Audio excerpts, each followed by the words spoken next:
إن الحمد لله نحمده ونستعينه ونستغفره ونعوذ بالله من شرور أنفسنا ومن سيئات أعمالنا من يهد الله فلا مضل له ومن يضلل فلا هادي له أشهد أن لا إله إلا الله وحده لا شريك له وأشهد أن سيدنا محمدا عبده ورسوله لا نبي بعده أشهد أنه صلى الله عليه وسلم قد بلغ الرسالة وأدى الأمانة ونصح الأمة وكشف الله به الغمة وجاهد في الله حق جهاده حتى أتاه اليقين وتركنا على محجة بيضاء ليلها كنهارها لا يزيغ عنها إلا هالك اللهم فصل وسلم وبارك وكرم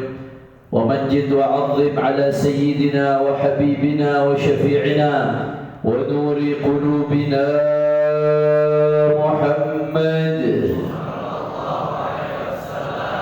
الفاتح لما أغلق والخاتم لما سبق ناصر الحق بالحق والهادي إلى الصراط المستقيم وعلى آله وصحبه حق قدره ومقداره العظيم يا فتاح يا عليم أما بعد معاشر الحاضرين أوصيكم ونفسي المذنبة بتقوى الله فقد فاز المتقون تقوى إله العالمين فإنه عز وحصن في الدنا والمرجع فيها غنى الدارين فاستمسك بها والزم تنل ما تشتهيه وتدعي.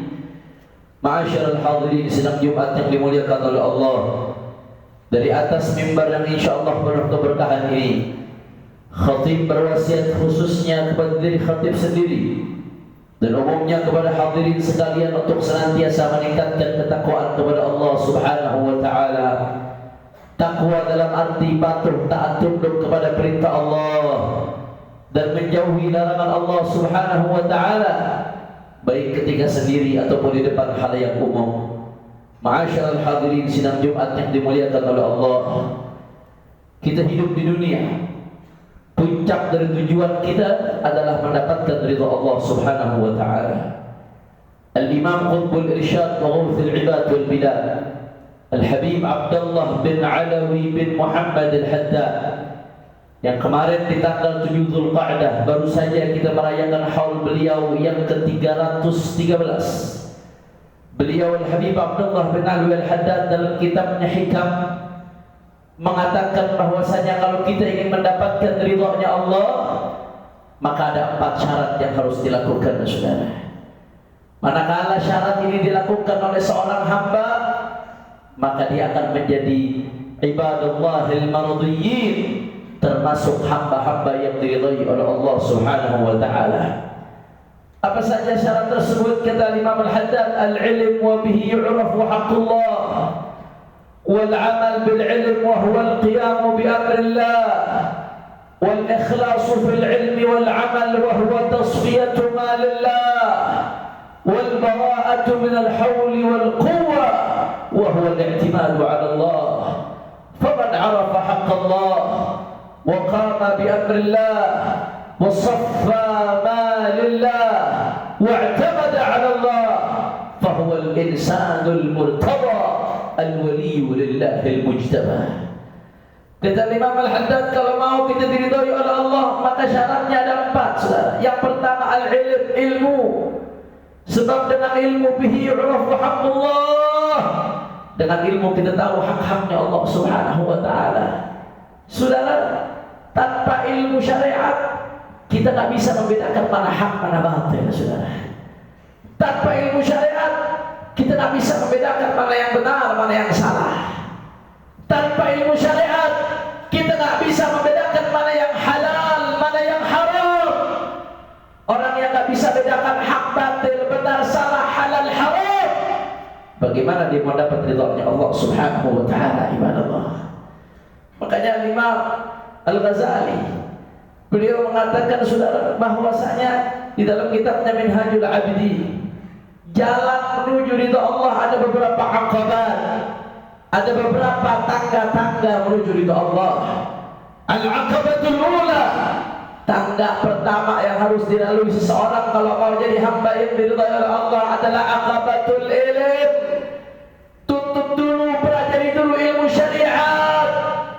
Makanya Rasulullah mengatakan man yuridillah bihi khairan yufaqihu fid-din. Kalau Anda ingin tahu apakah sudah ada dalam jalan kebaikan atau belum, apakah sudah ada jalan menuju surga atau belum, lihat bagaimana pemahaman kita terhadap ilmu agama, saudara. Kalau hati kita cenderung ingin belajar ilmu agama, hadir majelis, apalagi di pesantren, berusaha menuntut ilmunya Rasulullah, maka itu menjadi tanda Allah menginginkan kebaikan untuk hamba tersebut, saudara. Maka oleh karena itu syarat yang pertama dan paling utama untuk mendapatkan ridha Allah adalah belajar ilmunya, syariatnya. Baginda Nabi besar Muhammad sallallahu alaihi wa ala alihi wa sahbihi wasallam. Ahiba'il kiram, seseorang yang bicara ma'rifat, hakikat, usul, tapi nggak belajar syariat, tidak belajar halal haram, tidak belajar mana yang sah yang tidak sah. Ibarat orang yang ingin menaiki tangga, tapi dia lewati anak tangga pertama, kedua, ketiga, tapi langsung ke anak tangga yang ketujuh, saudara. Maka apa yang terjadi? Bukannya berhasil, tapi jatuh, saudara. Dia akan terguling, saudara. Begitulah orang yang berbicara ma'rifat, tapi dia nggak belajar ilmu syariat. Maka ibarat orang yang ingin naik anak tangga, tapi langsung anak tangga yang ketujuh, melewati anak tangga 1, 2, 3 sampai 5, sehingga tidak akan sampai, justru akan terpelentang. Na'udzubillah min dzalik. Tapi ilmu saja nggak cukup. Kata Imam Al-Haddad yang kedua, wal amal wa huwal qiyamu bi amrillah. Ilmu harus dibarengi dengan amal, yaitu menjalankan hak-haknya Allah Subhanahu wa taala. Al-ilmu hujjatun 'alaik hatta ta'mala bih, fa idza 'amilta bihi fa huwa lak. Para ulama salaf mengatakan ilmu itu akan menjadi hujjah yang menuntutmu di hadapan Allah. Sampai kapan? Sampai kau mengamalkan ilmu tersebut. Kalau kau sudah amalkan ilmu tersebut, maka ilmu itu akan menjadi hujjah yang membela engkau di hadapan Allah Subhanahu wa taala. Lantas ada orang tidak bertanggung jawab yang mengatakan, Habib, kalau memang ilmu tidak diamalkan akan memberatkan kita di hadapan Allah. Kalau begitu lebih baik saya tidak belajar, lebih baik saya tidak tahu, lebih baik saya tidak menuntut ilmu, karena kalau tahu tidak diamalkan dosa, berat tanggung jawabnya. Saudara, menuntut ilmu adalah kewajiban. Talabul ilmi fardhatun ala kulli muslim. Mengamalkannya adalah kewajiban juga tersendiri. Orang yang meninggalkan menuntut ilmu dan meninggalkan mengamalkan ilmu, berarti dia tinggalkan dua kewajiban sekaligus, saudara. Di akhirat dia akan dituntut, satu, karena meninggalkan menuntut ilmu, dua, karena meninggalkan mengamalkan ilmu. Tapi orang yang menuntut ilmu tapi gak mengamalkan ilmunya, berat, dosa. Dalam Sahihul Bukhari, orang yang punya ilmu tapi gak mengamalkan ilmunya akan jadi bahan bakar api neraka, saudara. Na'udzubillah min dzalik. Tapi yang seperti itu, dia meninggalkan satu kewajiban. Meninggalkan satu kewajiban masih lebih ringan daripada meninggalkan kewajiban. Tidak ada hujjah bagi kita untuk tidak menuntut ilmu. Oleh karena itu, Bapak Ibu yang dimuliakan oleh Allah, hadirin sidang Jumat yang dimuliakan oleh Allah Subhanahu wa taala, Abuya Sayyid Muhammad ibn Alawi Al-Maliki mengatakan, al-ilmu bila amal 'atil, wal 'amalu bila ilmi batil, wal jam'u bainahuma hasil. Kata Abuya Sayyid Muhammad bin Alawi Al-Maliki, ilmu bila amal 'atil. Ilmu kalau nggak diamalkan sia-sia, saudara. Sebagian mengatakan ilmu bila amal kasyajarah bila tamar. Ilmu tanpa amal seperti pohon tanpa buah. Qultu, saya mengatakan pohon tanpa buah ada yang tidak bermanfaat, tapi masih ada pohon yang tanpa buah bermanfaat. Pohon kahru tanpa buah tapi kayunya mahal, saudara. Itu masih lebih baik daripada orang yang punya ilmu tapi tidak diamalkan, saudara. Al-ilmu bila amal atil, wal amalu bila ilm batil, wal jam'u bainahuma hasil. Dan kalau mau digabungkan antara keduanya, itu yang akan mengantarkan kita kepada ridha Allah Subhanahu wa taala. Ilmu dan amal saja tidak cukup, saudara, harus dibarengi dengan ikhlas. Wal ikhlas wa huwa tasfiyatu malillah. Ikhlas memurnikan semuanya hanya untuk Allah Subhanahu wa taala. Mukhlishina lahuddin, murni, tulus hanya untuk Allah. Seseorang hamba berilmu dan beramal bukan karena berharap pujian, bukan karena takut macan siang dan makian, tapi dia berilmu dan beramal karena Allah. Karenanya di antara ciri-ciri ikhlas, an yastawiya indahul madhu wadzam.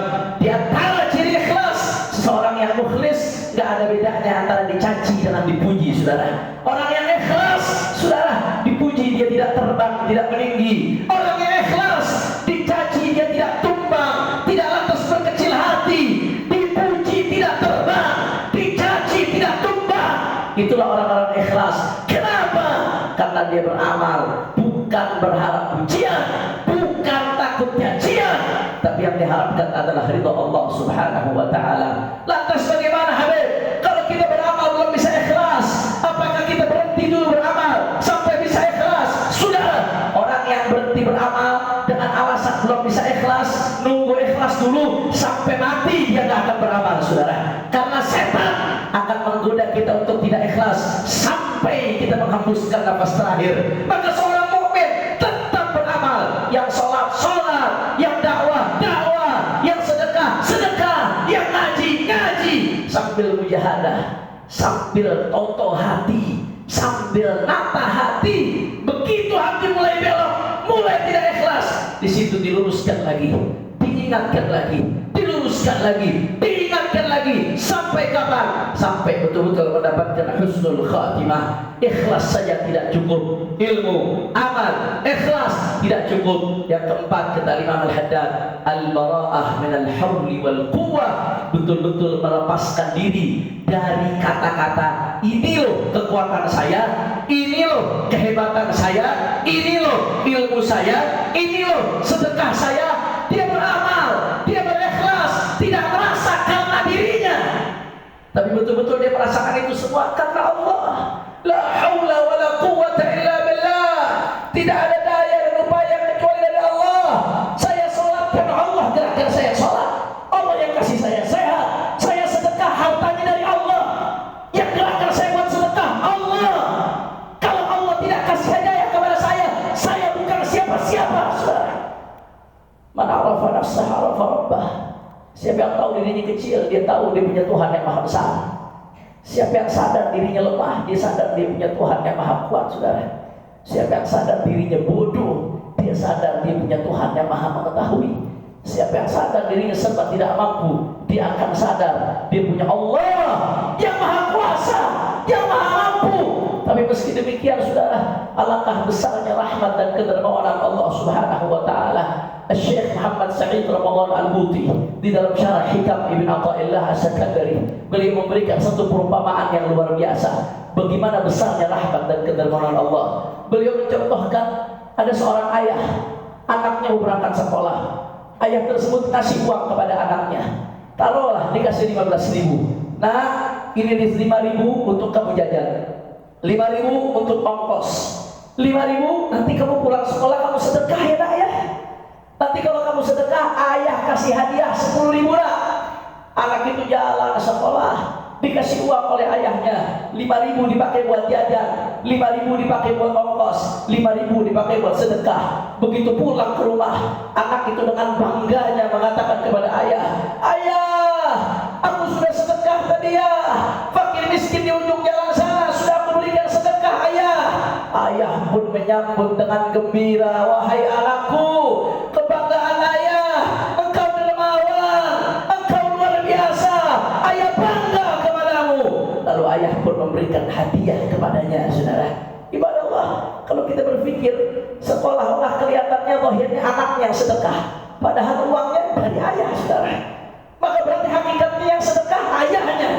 Tapi begitu anak tersebut pulang, yang menyambut dengan gembira,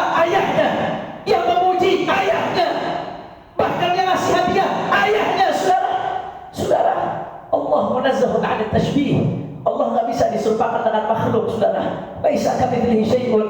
Tapi cerita tadi adalah pendekatan akal, takrib bil uqul kita. Bayangkan saudara, apa yang kita mau sombongkan? Kita bisa beramal, bisa sedekah, bisa ngaji, bisa sholat, bisa ibadah. Yang ngasih kita hidup Allah, yang ngasih kita sehat Allah, yang ngasih kita umur Allah, yang ngasih kita taufik Allah. Tapi meski demikian, Allah yang puji hamba-hambanya yang ibadah, saudara. Allah yang ngasih hadiah kepada hamba-hambanya.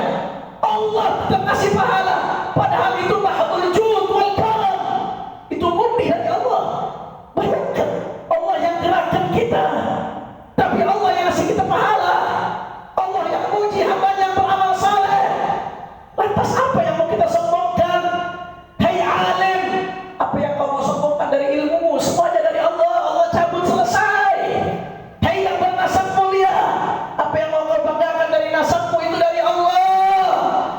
Hai yang sedekah, apa yang mau kau banggakan dari sedekahmu sehingga kau memandang sebelah mata orang yang kau sedekahkan? Padahal hartamu dari Allah, kesehatanmu dari Allah. Nanti di yaumil qiyamah kau akan mengejar-ngejar orang yang kau berikan sedekah. Kau akan terima kasih kepadanya karena hartamu disedekah, diselamatkan ke jalan yang benar, saudara. Hai pejabat yang berbuat baik, apa yang kau banggakan? Yang gerakan engkau Allah. Ma'allah makana makialah. Alangkah besarnya kedermawananmu ya Allah ya Rabb. Kau yang gerakkan kami, kau yang tuntun kami, tapi kau yang berikan pahala kepada kami. Ma'allah makana makialah. Maka yang keempat kata Imam Al-Haddad, kalau mau betul-betul kita menjadi hamba yang diridhoi oleh Allah, syarat yang keempat ibadah Allah adalah al-bara'ah minal hauli wal quwwah wa huwa al-i'timad 'ala Allah. Betul-betul menyerahkan sepenuhnya kepada Allah Subhanahu wa ta'ala, tidak melihat dirinya, tidak melihat ini loh saya, tapi yang dia lihat adalah dia Allah Subhanahu wa ta'ala. Maka Imam Al-Haddad mengatakan kalau empat ini telah dijalankan, ilmu, amal, ikhlas, menyerahkan diri kepada Allah, faman arafa haqqallah wa qama bi amrillah wa saffa ma lillah wa i'tamada 'ala Allah fahuwa al-insanul murtada al-waliyu lillahil mujtaba. Siapa yang sudah berilmu, kemudian dia amalkan ilmunya, kemudian dia ikhlas, saffa ma lillah, ikhlas hanya untuk Allah, wa'tamada 'ala Allah, dan sepenuhnya dia bersandar kepada Allah Subhanahu wa ta'ala.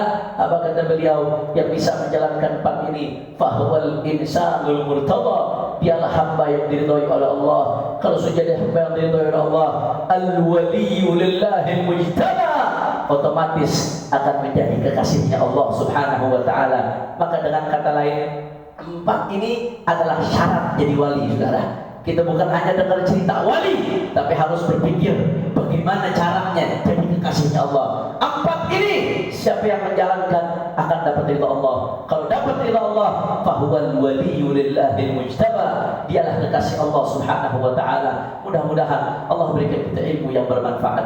Mudah-mudahan Allah tuntun kita untuk mengamalkan ilmu. Mudah-mudahan Allah tuntun hati kita untuk ikhlas karena Allah.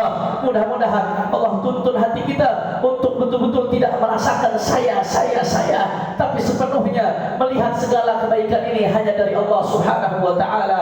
Inna ahsanal kalam kalamullahil malikil a'lam, wallahu subhanahu wa ta'ala yaqul wa biqawlihi yahtadi al-muhtadun, fa idza quri'a al-Qur'an fastami'u lahu wa ansitu la'allakum turhamun. A'udzu billahi minasyaitonir rajim. Bismillahirrahmanirrahim. Wal 'ashri innal insana lafi khusrin illa alladhina amanu wa 'amilus salihati wa tawasaw bil haqqi wa tawasaw bis sabr. Barakallahu li wa lakum fil Qur'anil karim wa nafa'ani wa iyyakum bima fihi min al-ayati wa dhikril hakim wa taqabbala minna wa minkum tilawatahu innahu was samiul alim. Aqulu qawli hadha wa astaghfirullahal 'azim li wa lakum wa li sa'iril muslimin wal muslimat fastaghfiru min kulli dhanb innahu wal ghafurur rahim.